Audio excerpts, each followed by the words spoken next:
Mari, qual parte da tua vida tu regravaria? Nossa, que pergunta difícil. Eu acho que nenhuma, deixa assim, não sei. Me pergunta quando eu tiver, 80 anos. Assim. Nenhuma parte da tua vida deixaria mais despojada? Assim, deixaria mais romantizada, assim, meio um filme de come of age, mas assim, mudar... Não, acho que não. Mas me pergunta quando eu tiver 80 anos. O U2 não teve que esperar 80 anos para regravar as suas principais canções e lançarem um disco na última sexta-feira. E esse disco até que tá galgando os principais postos das paradas, né? Afinal de contas, faz tempo que o U2 não lança um álbum novo. E mesmo que esse não seja exatamente um álbum novo, ele é um disco que traz novidades. Velhas novidades, como diria o Cazuza, né? Mas é um disco que, embora tenha caído no gosto do público, não foi tão bem recebido pela crítica. E é um pouco sobre isso que a gente vai conversar hoje aqui no Fita Expressa, o podcast de música do Correio do Povo. Hoje eu estou aqui com a Mariana Neck, como sempre. Olá, Mariana. Oi, aqui de novo, como sempre. E estamos de volta aqui com Carlos Correia. Tudo bem, Carlos? Tudo bom? Mashup do C-Pop, hein? Quase uma mesa do C-Pop aqui, né? Então vamos deixar de enrolações aqui, divagações, e vamos direto ao ponto e vamos falar do Songs of Surrender, o novo disco do U2.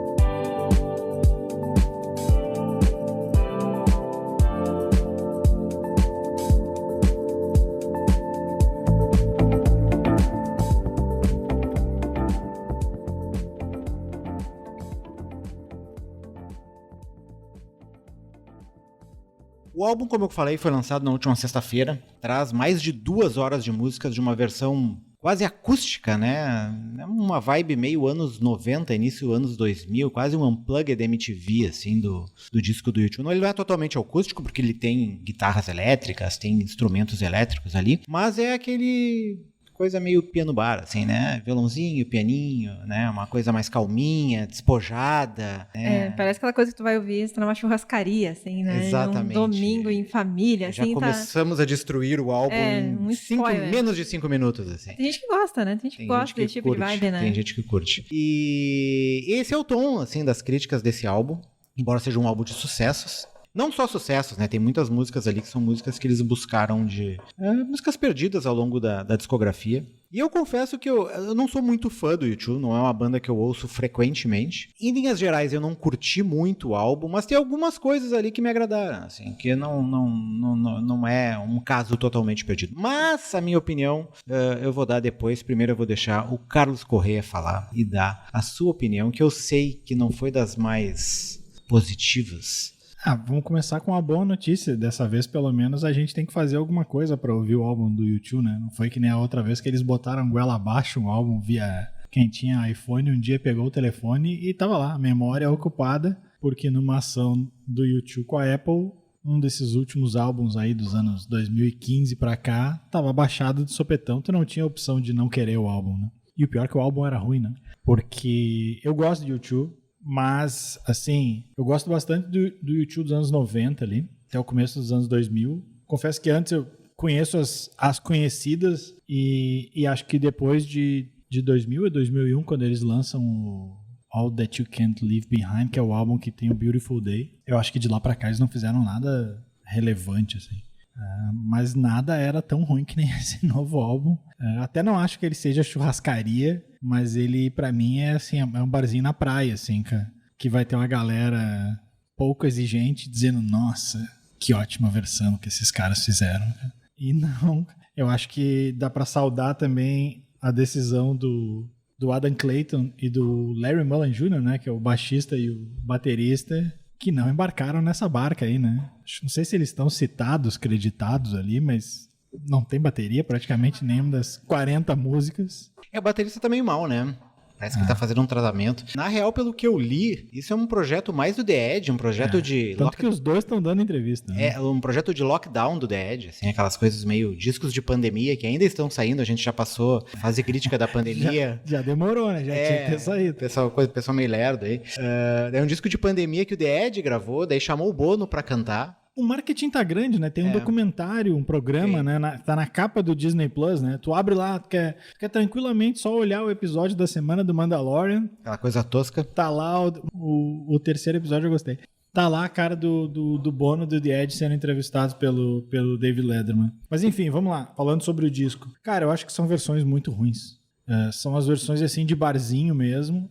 A ideia eu não acho ruim, a ideia de eles revisitarem várias músicas. Acho que 40 já é uma coisa meio exagerada, assim, né? 40 músicas. Termina com a música 40, inclusive, né? Sendo que o U2 já tinha lançado lá nos final dos anos 90 e no começo dos anos 2000, 2 álbuns duplos de Greatest Hits, quando a gente ainda comprava CD, né? Era CD duplo, que era um da primeira fase que ia até acho que até o Achtung Baby? O Achtung Baby já tá no segundo, não lembro agora. E aí depois um segundo que já pegava a fase mais eletrônica. E é justamente esse, pra mim, que é o problema, assim, porque eu acho que reinventar as músicas até seria uma ideia boa. Que naqueles 2 álbuns ali tinha os hits, mas tinham novas versões, mas eram remixes, na verdade. Mas ali sim tu via reinvenção das músicas, assim. Dessa vez é só a música tocada num violãozinho, assim. O Bono me parece um cara cansado. O The Edge eu falava com o Márcio antes, até tem aquele documentário, se eu não me engano o título é A Todo Volume, que é o The Edge, o Jimmy Page e o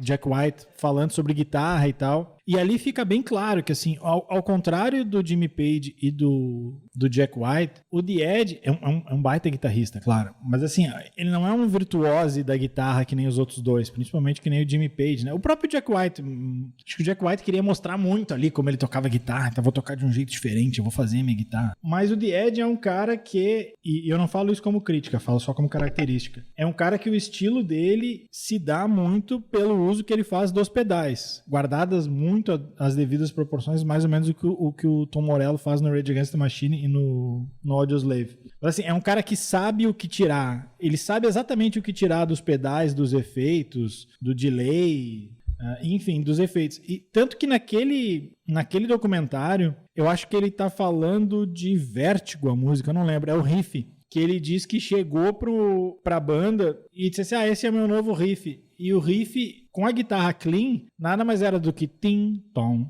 tim-tom, tim-tom, que não era nada, absolutamente nada. E aí, no entanto, quando tu bota os efeitos, fica dá um outro peso, e aí é o riff que a gente conhece. Só que eu acho que quando vai pro lado acústico, tira todos os pedais, tira todos os efeitos, fica esse sonzinho de barzinho, assim, cara. E aí tu pega músicas ótimas, assim, ótimas. O One é uma música ótima. E eles transformam O One eu até gostei, até a parte que entra o coral, cara. Aquele coral no final é muito ali ruim, cara. Tinha uma outra que eu gosto bastante, que tá é uma música que tá num desses greatest hits, acho que no segundo, que é Electrical Storm. Que, cara, eu até disse, a música tá com piano só no começo. Eu até preferia as que tem piano dessas 40 aí do que... Mas assim, ela vai bem. Eu disse, olha... Acertaram aí, cara. Até que essa não tá ruim. E aí, tipo, do nada a música muda completamente e vira de novo um violãozinho. Eu disse, não acertaram nada, cagaram toda a música, assim. E aí umas outras coisas, assim, tipo, The Fly. Assim, vou falar um pouco... The Fly ficou estranho. Vou falar um pouco da minha experiência com o U2. Assim, eu comecei a gostar do U2 ali no começo dos anos 90, na época da MTV aqui. E assim, se hoje baixar uma regra, assim, você só pode escutar 3 álbuns o resto da vida, mais nenhum álbum. Com certeza, um dos 3 que eu escutaria seria o Achtung Baby do U2, com absoluta certeza. O outro seria o Morning Glory do Oasis e aí fica espaço para mais um. Mas assim, o Achtung Baby do U2 pra mim é um dos álbuns que ele é perfeito, assim, todas as músicas são boas. E o One é uma das melhores. Eles estragaram o One. E eu acho que eles estragaram várias outras ao longo do... Eu tava falando com a Mari aqui, não é que numa segunda vez que tu escuta o álbum, ele deixa de ser horroroso, ele continua só ruim. A questão é que ele é um álbum completamente desnecessário a essas alturas do campeonato, sabe? Pra quê? Tipo, o Sambo já fez uma versão ruim de U2. Pra que o U2 vai competir com o Sambo? Então, concordo com muitas coisas que o Carlos falou, assim. Diferente do Carlos, eu não sou uma verdadeiramente conhecedora do U2, assim, né? Conheço as clássicas e tal. Acho que de álbum inteiro que eu já tinha ouvido antes era o Joshua Tree, assim. Não tenho tanto contato, assim, mas ouvi, assim, e tal. E realmente, assim... Parece que o brilho das músicas passam por aquele violão nada inspirado, assim, agora que tu falou, eu não sabia que ele era um projeto de pandemia. Talvez, muito talvez, se ele tivesse lançado lá em pleno 2020, talvez ele funcionaria, mas assim... Um live do Instagram, assim. Mas uma coisa assim, que nem quase tudo que foi lançado com um tempo limitado, assim, de vida útil, vamos dizer assim, né? Seria o caso deles, mas assim, pleno 2023 não faz sentido. E o que mais me pega é que realmente não faz sentido nenhum esse álbum ter sido lançado.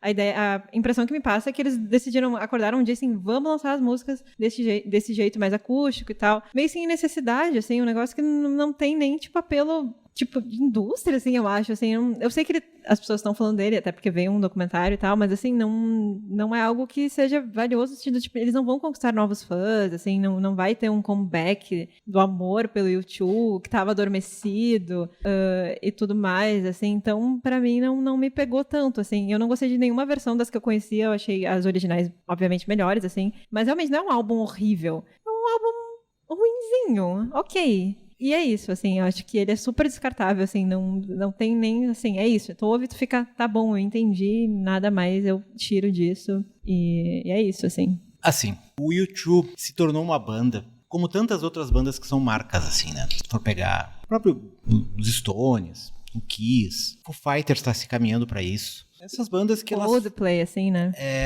O Coldplay ainda é mais jovem, uma banda mais nova. Mas são bandas que elas funcionam como uma grande engrenagem, assim, meio que num piloto automático, assim, né? Elas não precisam provar mais nada, né? Elas funcionam, né? Tu vai fazer um show, mesmo que tu não lance nada há 5 anos, né? Em qualquer lugar, o show vai lotar, vai encher estádios, porque tu tem um catálogo de músicas enorme e tal. Então eu tava vendo aqui o último disco do U2 de 2017. Então, as pessoas estavam sedentas de um novo conteúdo, seja ele qual for, né? Os fãs, as pessoas que... Mesmo quem não é fã ardoroso do U2, que nem o Carlos, mas uma pessoa que, né, gosta de U2, que faz tempo que não ouve Pride, que faz tempo que não ouve Sunday Bloody Sunday, I Will Follow, não mora nos Estados Unidos, né, e que não consegue ir, ou na Europa, e que não consegue ir a shows da banda frequentemente, assim. Então eu até entendo que para esse público, esse projeto até funcione. Só que artisticamente, assim, tu for parar pra pensar, ele é um projeto muito... Uma frase bem antiga, assim, bem clichê, mas é um projeto bem caretinha, assim, porque ele não traz nenhuma inovação, ele não traz nada de diferente, não tem... Muitas vezes as bandas da idade do U2, assim, e tentando não cair no etarismo, porque eu tô muito mais próximo do U2 em termos de idade do que qualquer outra banda que a gente venha falar no programa, os Taylor Swift da vida aí.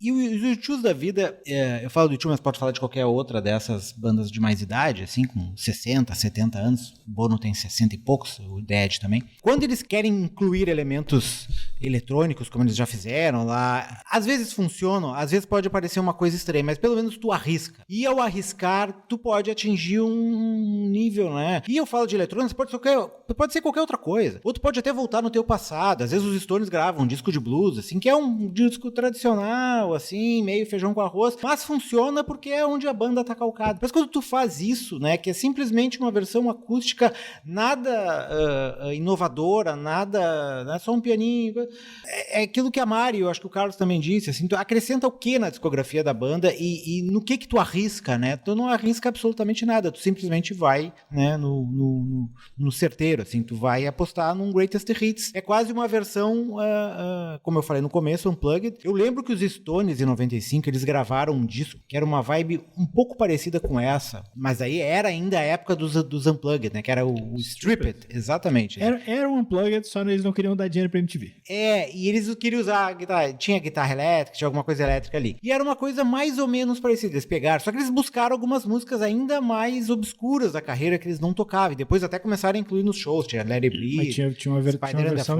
de Bob Dylan também, né? E foi quando eles lançaram o Like a Rolling Stones. Então deu uma revigorada, né, deu uma levantada na carreira, funcionou, assim, deu uma, né... Que não é o caso agora. Não tem nada ali que eu vejo que vai saltar. Não tem nenhuma cover. Podia ter pego uma cover, né? Podia, sei lá, pegar uma cover do Joy Division ali e fazer, sei lá, qualquer coisa. Isso é que é frustrante, porque assim, tu tá falando das bandas revolucionarem. Cara, o U2 por muito tempo não foi uma banda acomodada quando poderia ter sido uma banda acomodada. Tinha todo o sucesso lá do Unforgettable Fire, do Joshua Tree. Sim. Cara, eles estavam mega estourados. Aí até bateu uma não é arrogância o termo, talvez tenha subido um pouco a cabeça e eles fizeram o Rattle and Hum, que era basicamente o U2 tentando mostrar para os Estados Unidos como é que se toca blues, né? É tipo uma banda europeia vir aqui pro Brasil fazer um disco de samba. Mas apesar de ser um álbum pretensioso, cara, aquele álbum estourou, cara. O Rattle and Hum estourou e enfim, apesar deles terem tentado ensinar o padre a rezar a missa, tinham boas músicas ali. Tinha o Angel of Harlem, tinha o When Love's Come to Town, que é junto com o B.B. King. B.B. King, isso. E aí eles deram uma parada. Cara, assim, era muito fácil eles terem continuado nessa mesma levada. E aí o que acontece? Eles podiam muito bem ter se acomodado naquilo ali. E aí é justamente quando eles vão pra Berlim. É um período de gravação bem conturbado, a banda quase acaba ali, que é todo o período do Achtung Baby, cara. E o Achtung Baby é completamente diferente do Rattling Hun. Ele enche de elementos eletrônicos, mas ao mesmo tempo, não que precise, mas assim, e ele é produzido pelo Brian Eno, né? Ele enche de elementos eletrônicos e não é um álbum, não que não tenha faixas dançantes, mas ele não é um álbum dançante. Ele é um álbum que ele bota o som eletrônico no rock ali da época, que não era nada do que estava sendo feito, porque ele fica meio sanduichado ali pela reta final ali do hard rock ali, de Guns, de Bon Jovi, e logo depois ia vir o grunge. Ele não é nenhum nem outro, muito pelo contrário, ele está bem posicionado ali. O disco é um sucesso de crítica, eles fazem uma turnê que é completamente inovadora, que é a turnê dos UTV, meio megalomaníaca também, porque tem aquela história deles falarem com os astronautas ao vivo e os caras estão na estação e aí entram ao vivo e tal. Podiam ter se acomodado, ainda assim aí eles fazem logo depois os Europa, que é um disco que não é um sucesso de público, umas músicas boas, mas estranhas. A gente vai lembrar daquela Lemon, que era estranha, e tinha uma outra que era só o The Edge cantando, que era uma música bem lenta, e tinha um clipe na MTV, que era o tempo todo alguém passando na frente dele. Que era o U2 tentando surfar na época das raves. Mas não era, mas ao mesmo tempo não era rave, sabe? O U2 não surfou essa onda, assim. Isso que pra mim é frustrante. E aí depois vem o pop, que eles exploram ao máximo esse conceito, sei lá, meio kit. Então, assim, eles não até tem umas baladinhas ali, né? Tem Stay, que era a baladinha que virou single também. Mas não era um disco fácil pro grande público. E o próprio pop que vem depois, e aí sim, a turnê mais megalomaníaca ainda, que tem aquele mega telão, que é o palco inteiro, sabe? Ele como Mephisto em qual era? Era na dos UTV. Do UTV, né? Dos UTV. A outra já tá com a camiseta, aquela que é camiseta musculosa, assim, aqueles óculos vermelhos. Cara, essa era uma turnê que... Máquina do Tempo. Qual turnê você gostaria de ter visto que não viu? Essas UTV eu gostaria muito de ter visto. Por mais que a turnê pop seja mais... Chegou a ver algum show do U2, viu? Não. E é que tá. O U2 vai tocar aqui em Porto Alegre. Eu tenho dinheiro pra ir Iria num show do U2? Iria porque eu acho que eles não iam tocar. Agora, iria num show do U2 pra esse showzinho aí, bar e violão? Não. Então, não iria. Se tivesse em Porto Alegre o show bar e violão. Bar e violão, não. Eu duvido. Não. Eu duvido. Se fosse pra cobrir, iria. Mas o que eu digo assim, o U2 foi uma banda que nunca se acomodou até então. Bono Vox, The Edge e Emerson Nogueira. Exatamente. E Sambo, participação especial do Sambo. A Mari falou ali no Coldplay, cara, pra mim o Coldplay é meio que um novo U2, assim, sem o lado político, assim. E assim, nada contra, sabe? Eu acho que as causas do U2 e principalmente do Bono, elas estão todas corretas. Mas acho que chegou um ponto em que a grande preocupação do Bono foi salvar o mundo e ele esqueceu de fazer músicas boas, cara. Sabe? Era uma banda que conseguia se revolucionar, conseguia se reinventar disco após disco, sem se acomodar. E no entanto, não. Ainda que eu acho que esse disco agora ele vai fazer sucesso no público médio. Tipo, vai ter uma galera assim, deixa tocando isso aí, vai fazer um encontrinho final de tarde, no final de semana. Aí enquanto tu tá comendo ali as tuas torradinhas e tomando um vinhozinho, vai estar tocando e tu, que legal essa versão. Não quer. Aí alguém vai cantar de olhinho fechado. Mas é isso aí. Já imaginou esse rolê aí? Eu tô criando essa imagética aqui na minha cabeça e nossa, aqui... Esse disco vai ser um sucesso na Padre Chagas, na Moinhos de Vento. É que eu acho que a Padre Chagas já tá meio embaixo. Então, esse disco vai ser bastante ouvido no Quarto Distrito, então. Mari, esse rolê tu faria aí? Não, esse eu passo. Esse eu passo. Disco do U2 comendo umas torradinhas? Não, esse eu passo. Eu vou dizer que tem coisas mais importantes pra fazer. Eu não vou fazer comentário sobre Coldplay, né? Pra não ser cancelado entre os fãs do Coldplay. Sobre a questão política do Bono, até nesse disco ele muda, né? Tem uma das músicas, aquela Walk On, que ele tinha dedicado inicialmente que era a presidente deposta do Myanmar. Eu não vou falar o nome dela, porque eu não vou saber falar o nome dela. E dessa vez ele trocou e botou pro Zelensky, né? E agora surfando na onda da Ucrânia. Vai envelhecer rápido essa música.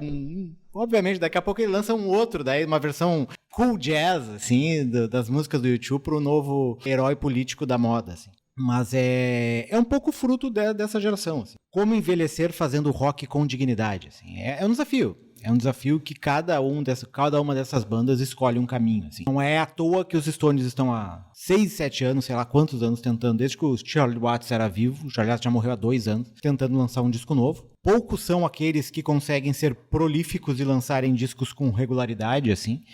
Daí a gente pode avaliar se os discos são bons ou são ruins, mas eles lançam, né? O caso do Neil Young, do Paul McCartney, do Bob Dylan. Vão tocando, e daí alguns funcionam, outros mais, outros menos. Bob Dylan sempre funciona, né? Mesmo um disco ruim do Bob Dylan é bom. Mas, de resto, é um desafio de tu conseguir atualizar a tua música com os novos tempos, com as novas tendências, até porque a coisa muda muito rápido hoje. Com redes sociais, é uma nova forma de divulgação e tal. E tu conseguir encaixar isso nos algoritmos, nas playlists. Mas aí que tá, eles poderiam ter feito algo que era muito mais... Eu vejo playlists montadas com esse disco. Não, claro que sim. Opções. Mas tu quer ver um negócio que era muito mais fácil eles terem feito e que o próprio Bono participou nos anos 90. Tu lembra quando saiu aquele disco? Eu nem me lembro se já era póstumo ou não, o primeiro pelo menos. De duetos com o Frank Sinatra. Que a do Bono era...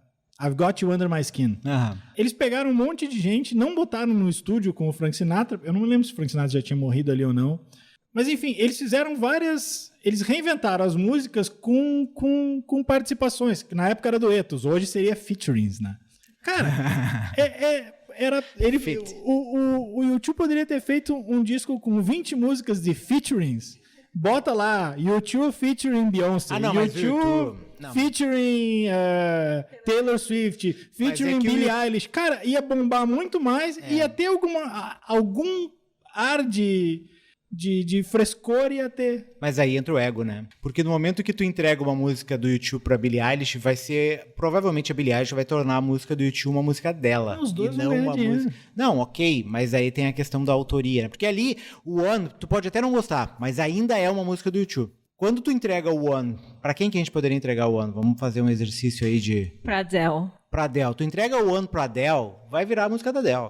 Mesmo sendo do YouTube, mesmo que o Bono faça um dueto com ela. Tu entrega, sei lá, The Fly pro... Primal Scream já é uma banda velha, mas sei lá, uma banda nova aí de eletrônica. Tem que ter uma parada pro Prodigy, sei lá. Entrega The Fly pro Prodigy, vai virar uma música do Prodigy. O problema é que em algum momento eles iam entregar alguma música pro Ed Sheeran. O YouTube é grande demais pra isso, assim, pra dividir o palco dessa forma, eu acho. Não tem essa... Se fosse uma banda média, eu acho que dá, mas grande assim, não tem condição. Podia ser um CD de cover também, CD, né? Podia ser um álbum de covers também. Eles poderiam fazer. Só pra dizer que não tem nada que eu não tenha gostado, tá? Tem uma música ali do disco que eu gostei, que é Red Hill Mining Song, que é do álbum Joshua Tree, que é, no disco original ela é uma banda com um riffzinho de guitarra, e nesse álbum ela se transforma quase uma música soul, assim, deixa de ser aquele rock puxado, pesado, não é tão pesado assim, mas um rock mais tradicional, assim, e se torna um soul com instrumentos de sopro e tal. Acho que ficou uma música bem interessante, assim, fugiu um pouco mais da levada que a música original tinha. Essa música eu gostei e achei que ela teve uma identidade própria, assim, apesar de todo o resto do disco não ter fugido muito da sua do que as músicas normalmente representavam, assim.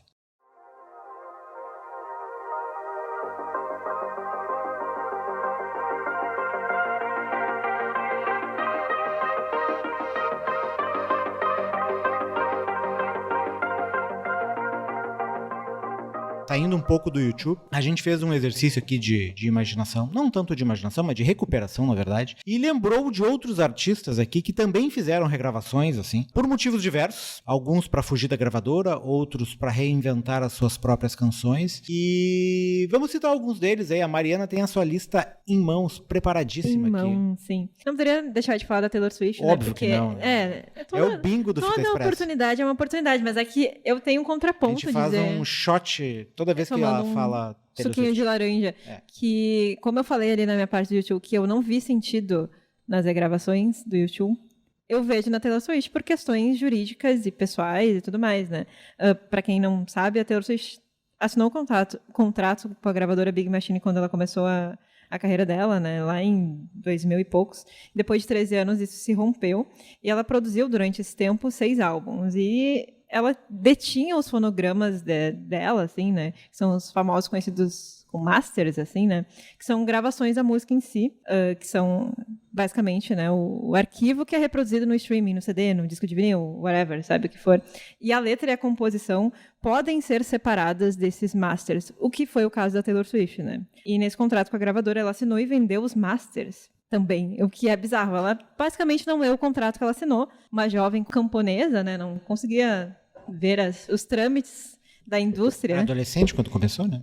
Então ela teve essa treta, assim, né? Em algum momento isso se rompeu, ela propôs a gravadora comprar esses 6 álbuns, né, de volta, né? Tipo, é muito louco, né? Tu comprar algo que é teu. Tem várias questões éticas, assim, nisso, né? E a gravadora não só não aceitou a proposta, mas como também vendeu os direitos para outro cara, assim, que foi o Scooter Braun, né? Que tava aí numas headliners aí de manchetes da música e tal, porque ele também detém vários outros artistas como Ariana Grande, a Demi Lovato, enfim. E foi um caos, né? Tiveram esse conflito que ela estava proibida, assim, de se apresentar com as próprias músicas em programas de TV e usar para o documentário que na época ela estava fazendo para a Netflix, né? E isso meio que deu muito o que falar, assim. A Big Machine Records, né, a gravadora, disse que não, que eles tentaram vender para Taylor, ela não quis. E ficou esse disse, que não disse, que vai e que vem. E a Taylor, né, decidiu regravar todas as músicas, assim, né, todos os álbuns. Ela anunciou que regravaria os 6, né, que ela lançou nesse período. E ela lançou até agora 2, né, que é o Fearless e o Red. Uma coisa que eu acho interessante dessas regravações é que não só são regravações tipo, tô cantando a mesma música. Tem toda a diferença dos vocais dela, né, que ela amadureceu. Obviamente, nesses primeiros álbuns ela era adolescente, a voz dela ficou muito mais grave e tudo mais, mas ela também lança parcerias e músicas diferentes, né, músicas perdidas, né.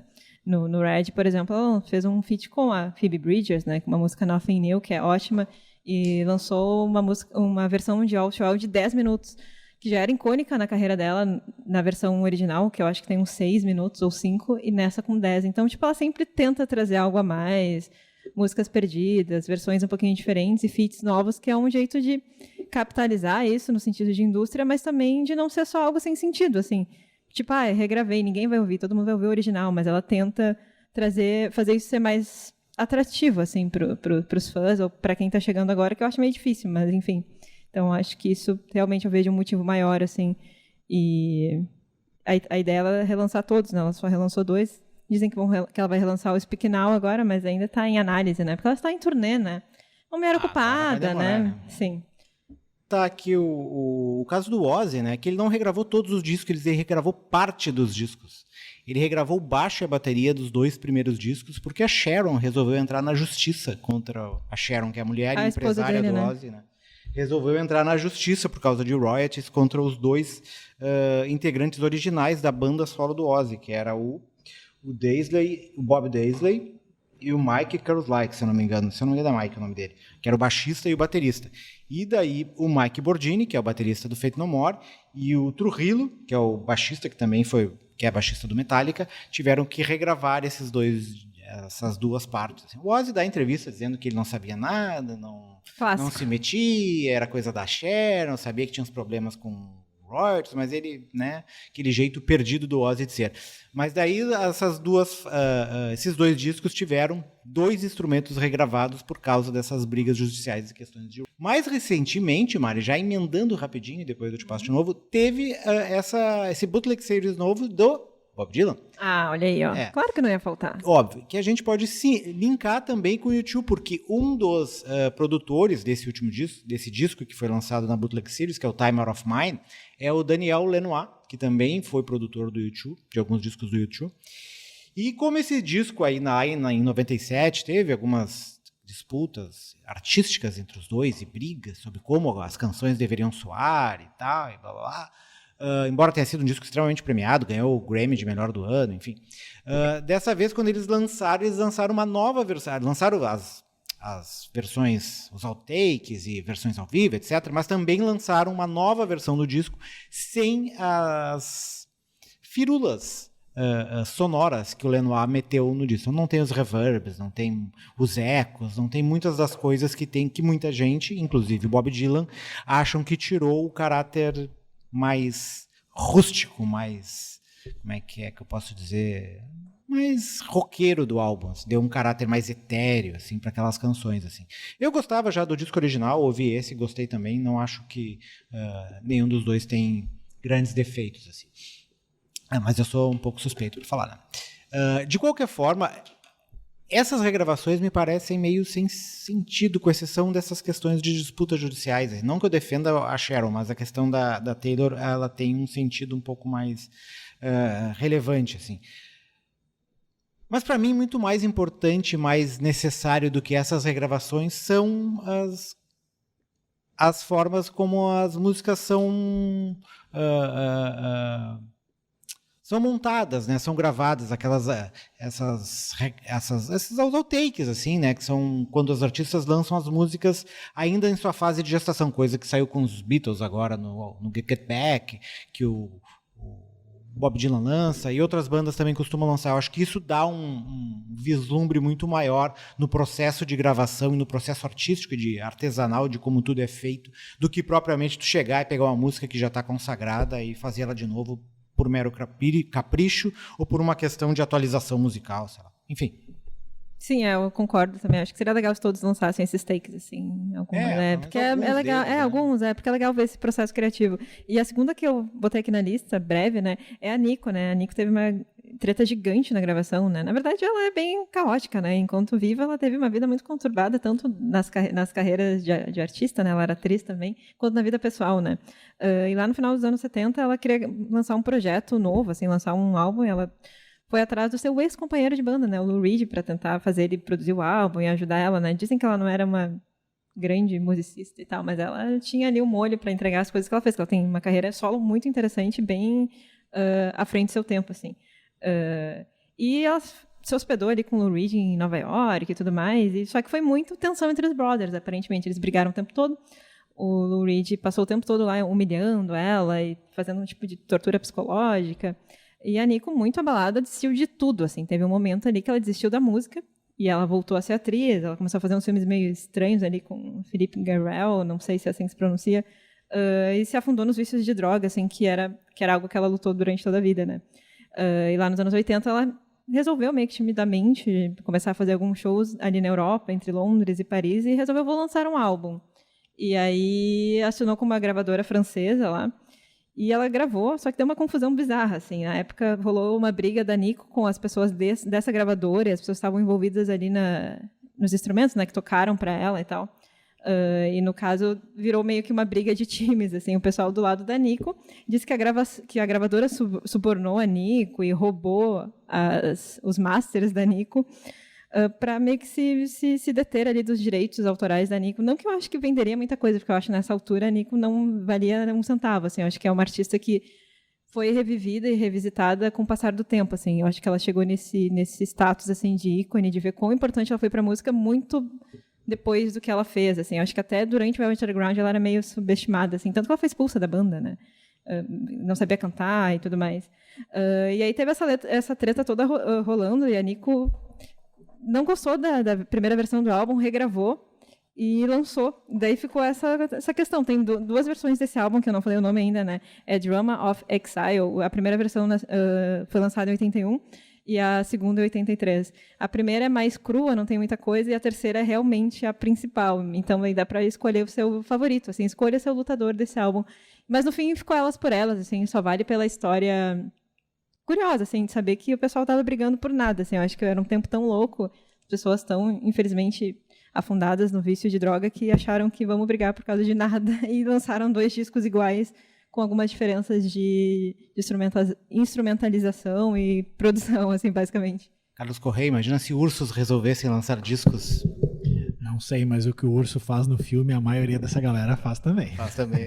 A gente voltou hoje parênteses aqui no meio do C-Pop, já que a Mari resolveu tocar em uso excessivo de drogas, a gente acabou de voltar de uma cabine do filme do Urso do Pó Branco. Nome careta, né? Porque nos Estados Unidos é o urso da cocaína. É o urso da cocaína, exatamente. Então é um urso bem rock and roll, diria. Eu tava vendo aqui... Tu tem algum disco desses de regravação? Pra mim, disco de regravação, nada de releitura, não o disco inteiro, mas algumas músicas, nada mais é do que os acústicos fazem desde o início dos anos 90. Tem o Let It Be Naked, né? Lembra do Let It Be Naked? Mas é remaster, né? Mas tiraram tudo que o, mas que eu digo assim, o Spector botou no meio. O vocal ainda é o mesmo, assim, a música cantada é a mesma, assim. Nos acústicos é diferente, assim. Claro que pode ser uma coisa boa, que nem o do Gil. Eu gosto dos Paralamas, por exemplo, mas pode ser também, pode dar uma ruim, né? Pode virar um disco do Capital Inicial e fazer sucesso ainda. Mas revitalizou os Titãs, né? Né?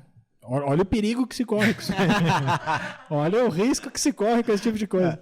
Não, eu tava vendo aqui os discos do U2, quando vocês estavam falando aí em regravação, não foi regravação, mas o Axum Baby, por exemplo, ele tem 2 relançamentos aí, um de 30 anos e um outro deve ter sido de 20 aqui, eu não consegui ver direito. Mas eles têm versões ali, por exemplo, tem cover de Fortunate Son e tem cover de Painted Black. E o Greatest Hits também, o segundo era mais covers, as músicas do segundo álbum.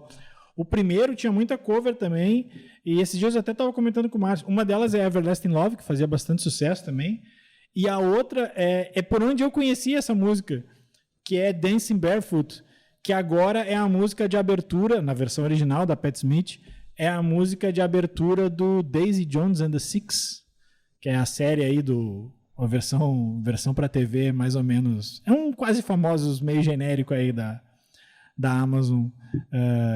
Que, enfim, não sei se a gente vai fazer um C-pop disso ou não. A Mari tá me dizendo sim, mas é que é bastante episódio, tá tendo muita coisa aí ao mesmo tempo.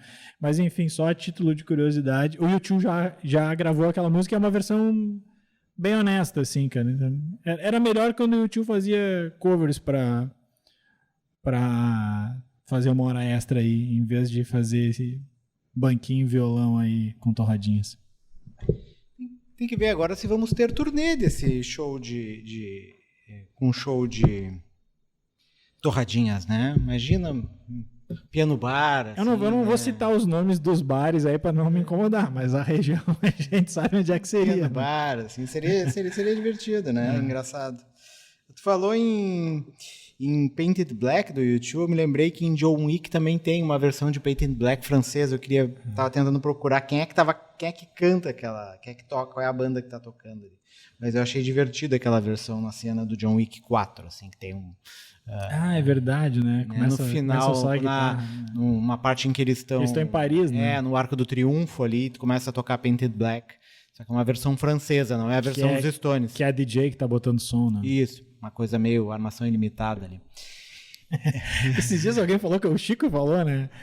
O Márcio não estava nesse programa, né? Estava. O Chico citou aquilo ali, é uma... crossover do C-pop. É uma... Não é uma citação, é uma... Enfim, é uma referência a The Warriors. Que The Warriors tem uma cena parecida com aquilo ali, de alguém botando som e tal. Pode ser. Mas a armação ilimitada também é legal. Armação ilimitada. Com a armação ilimitada, Warriors, John Wick, Nico, Painted Black, Stones, U2 e essa Cocaine Bear, essa salada de cultura pop, né? Para ilustrar bem o que era o U2 nos anos 90, que era pop, né? O U2 se caracterizou muito por absorver e mimetizar muito essa questão dessa cultura dos meios de comunicação daquela época, né, e expressar isso nos shows e nos discos, né?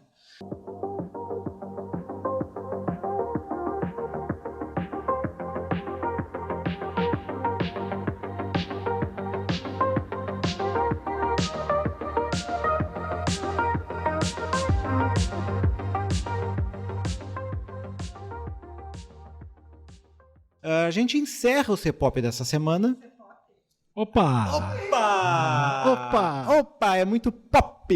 Encerra o Fita Expressa dessa semana. E o C-pop também, né? Porque aqui é quase um C-pop. A gente falou de filme, a gente falou de banda, a gente falou de cultura pop, de bares, de festas, enfim, foi de tudo um pouco. Encaixa em qualquer programa.